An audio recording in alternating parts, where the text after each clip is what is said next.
Hi, I'm Kyle Klatt, and I'd like to invite you to join me as I take a plunge into the unknown.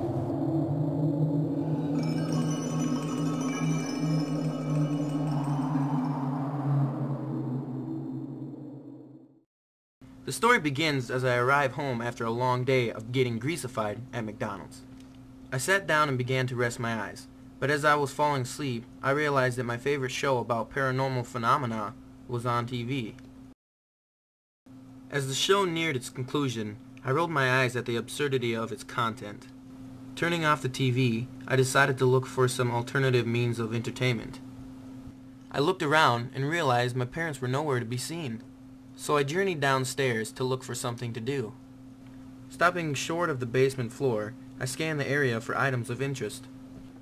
I know, I said to myself, I'll look in my dad's file of mysteries. Quivering with anticipation, I gripped onto the cabinet and pulled. Wow, I exclaimed.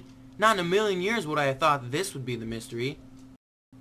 A Playboy from the 70s! Now I know why there was an endless supply of shag carpet back then.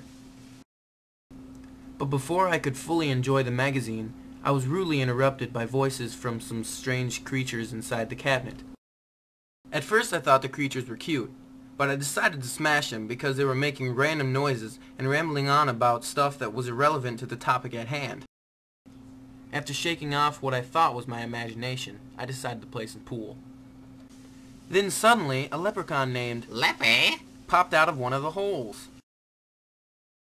He then proceeded to do an authentic Irish jig. Two more leprechauns, angry at me for making a ruckus in their fort, viciously popped out of their holes. Whatever, I announced. You guys don't even exist. I then turned and walked away with the leprechauns in close pursuit. For some reason, as I reached the steps, I felt as though I had escaped grave danger. Oddly enough, the only thing I could think of at this strange time is if I remembered to feed my cat this morning. As I walked into the living room, I noticed that all the lights had been turned off. To ease my trembling nerves, I flipped on the light over the couch. I then looked over my shoulder and screamed in terror at what I saw. A childlike ghost was floating in the middle of my living room, and it said to me, I'm here to haunt your blood. Oh wait, I'm here to suck your house. Damn it, I always get that wrong. Shut up, you fool. Go to hell, I replied. Okay, if you say so, answered the ghost. I then went over to investigate the peculiar spot.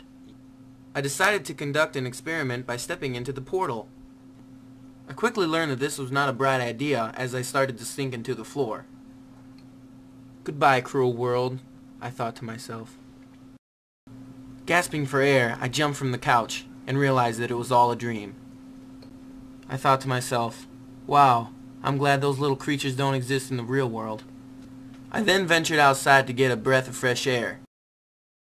At that moment, my world was flipped upside down. And that's the end of my crazy day.